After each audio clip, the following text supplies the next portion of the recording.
Halo semuanya, hari ini yuk kita jalan-jalan bareng, tapi secara virtual ya, ke sebuah desa kecil di Sumatera. Di sana, kita bakal lihat gimana budaya lokal yang sudah berakar lama dan sebuah keyakinan global bisa bertemu dan malah menciptakan sesuatu yang baru dan kuat. Nah, ini pertanyaan besarnya, kalau adat istiadat kuno ketemu sama keyakinan global, apa salah satunya harus hilang ya? Ini kan ketegangan yang sering kita lihat di mana-mana. Yuk kita cari jawabannya bareng-bareng. Oke, kita mulai dari bagian pertama, ketika budaya bertemu. Sebelum lanjut, ada satu konsep kunci yang harus kita pegang erat-erat, yaitu kearifan lokal. Ini tuh bukan sekedar tradisi biasa ya. Ini lebih dalam dari itu. Ini adalah sekumpulan gagasan, nilai-nilai, dan norma lokal yang bijaksana, yang udah teruji waktu dan jadi pegangan hidup masyarakatnya. Nah, disinilah letak keajaibannya. Kearifan lokal ini memungkinkan sesuatu yang luar biasa terjadi.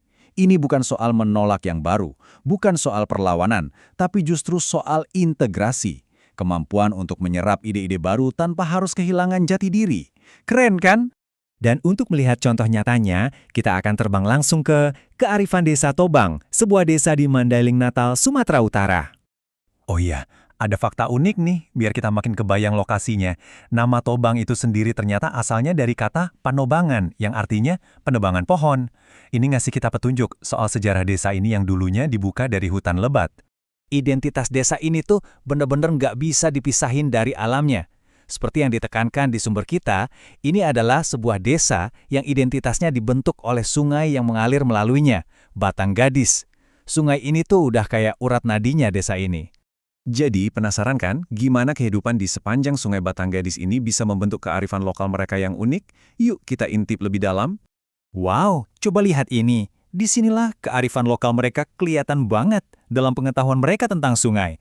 Mereka punya banyak banget teknik buat nangkap ikan. Ada manjala yang pakai jaring, manyisip pakai tombak, manaun lukah pakai perangkap, bahkan mangaramok nangkap langsung pakai tangan kosong. Dan itu belum semua loh, masih ada mandurung, mangalah, detailnya itu luar biasa. Jadi, ini poin yang penting banget ya. Ini bukan cuma soal cara cari makan. Setiap teknik ini tuh mewakili ilmu pengetahuan yang diwariskan turun-temurun dari generasi ke generasi di pinggir sungai itu. Ini dia kearifan lokal yang hidup dan terus berjalan. Nah, sekarang kita sampai ke bagian paling menariknya. Gimana caranya nilai-nilai Islam yang datang belakangan bisa nyatu dengan tradisi-tradisi yang udah berakar kuat ini? Mari kita lihat bagaimana keduanya bersatu. Contoh pertama yang keren banget itu pertunjukan Margordang Sambilan. Coba bayangin, ini musik tradisional dengan 9 gendang besar. Bukannya dihilangkan, musik ini malah diisi dengan syair dan lagu-lagu Islami. Ritme kuno bertemu dengan puisi rohani. Indah banget kan? Terus kita lihat, pencaksilat. Seni bela diri kuno ini nggak ditinggalin, tapi justru dikasih makna spiritual yang baru. Setiap gerakan, setiap kuda-kudanya sekarang diresapi dengan zikir, sebuah praktek dalam Islam untuk terus mengingat Tuhan. Jadi yang fisik dan yang spiritual itu nyatu. Dan ini nggak cuma di seni loh, tapi juga masuk ke cara mereka bermasyarakat. Ada yang namanya marhata-hata, itu musyawarah desa di mana para tetua berbagi nasihat. Tradisi lisan ini nggak diganti, tapi diseimbangkan dengan panduan dari Al-Quran dan Sunnah. Jadi kearifan lama dan ajaran baru duduk bareng untuk mencari solusi.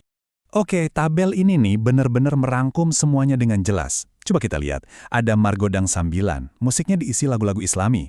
Terus pencaksilat, gerakannya diisi zikir.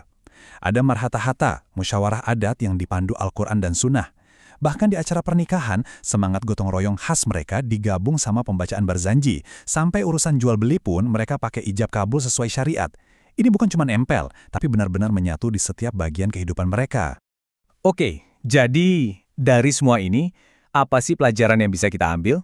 Yuk, kita simpulkan di bagian terakhir kita, sebuah pelajaran dalam harmoni. Pesan utamanya itu simpel, tapi dalam banget. Di Desa Tobang, budaya itu nggak diganti, tapi justru diperkaya. Nilai-nilai baru nggak menghapus yang lama, malah memberinya dimensi dan makna yang baru. Dan kutipan ini menurut saya pas banget buat nyimpulin semuanya. Desa Tobang menawarkan model ketahanan, menunjukkan bagaimana kearifan lokal memungkinkan sebuah komunitas untuk beradaptasi, mengadopsi, dan berkembang. Ini cerita tentang kekuatan, bukan kelemahan. Nah, ini membawa kita ke pertanyaan penutup yang mungkin bisa kita renungkan bareng-bareng. Di dunia yang rasanya makin terpecah belah ini, pelajaran apa sih yang bisa kita ambil dari sebuah desa kecil di tepi sungai Sumatera? Mungkin jawabannya ada pada kemampuan untuk menghargai masa lalu sambil dengan bijak merangkul masa depan.